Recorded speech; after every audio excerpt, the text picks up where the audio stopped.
ሄሎ ሄሎ ሄሎ። አቤት አቤት። ለምን ወጣኝ? አራራ ሚጨኘው ኧረ ተው ወንድም ማለት ስልክ እንዳላፈላልጌ ያሳጠው ያ ማርያም በለኝ ማርያም የኛውም ታውቀው ያንተና ነው ያንተው ያኛው ስልክ አዎ ያንተም አይሰራም። አራ ማይሰራን ተፈሬ ለወሰደው የማይልሽ በቀደም እንደሄደ አዎ በባለፈው ዝም ብሎ ይዞት ኧረ ያዙት እንዳያዙት እኔም ዝም ብያቸው ነው። ኧረ እና አይመልሱትም እንዴ? ዋ ተፈረጀ ነው እንጂ ይመልሳል እንጂ ባይመልሰው ሰው ምን ይመልሰዋል? ዋ ምጠና ብሎ ነው እንጂ ዋ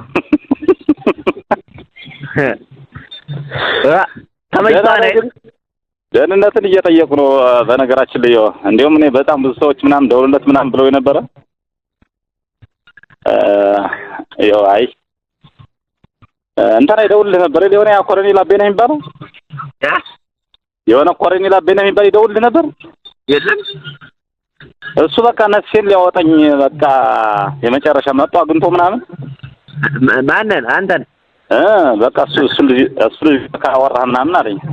እሺ ጓደኛህ ነው አሉ እሱ ጋር ማውራት አለብህ ምናምን አለ። አይ በምን ጉዳይ ምናምን አልኩኝ። ማምጣት አለብህ ኧረ ማርያም በል እግዚአብሔርም ብዬ እኔ በእንትን አልናገርም ማለት በጣም ወደው ልክ እንደ ታናሽ ወንድሜ ነው የማየው። በጣም እንግባባለን። ስመጣም አልነገርኩትም። እኔ የመጣው ከፍቶኝ ነው በቃ እነሱም ችግር ላይ ስለነበሩ ለነሱ ማዋጥ አልቻልኩም አመጣጤ። እንዲያውም መግባትና ለመግባቴንም የሰማም አይመስለኝም። እርግጠኝነት የሆነ ነገር ከፈለገ ራሱ ስልኬን አፈላልጎ ወይም ስልኬ ስላለ ይደውላል። እሱ ከደወለ መነጋገር ይችላል። ከዚህ ውጭ ግን እንዲህ አይነት ቃል አይወጣኝም ማለት ነው። ያ የእሱ እናንተ ደግሞ የኮር ደግሞ ኮሬንስ የሚባል ደግሞ እሱም ደግሞ ይሄን ሚሽን ካልሰራህ አለኝ።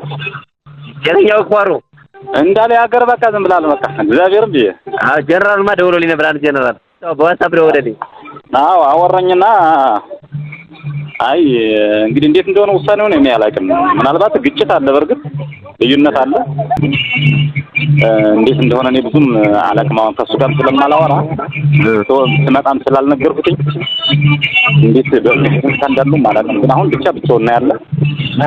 እዚህ ውጪ አንድ ቀን ግን ያው አንድ እንትን አግዣለሁኝ።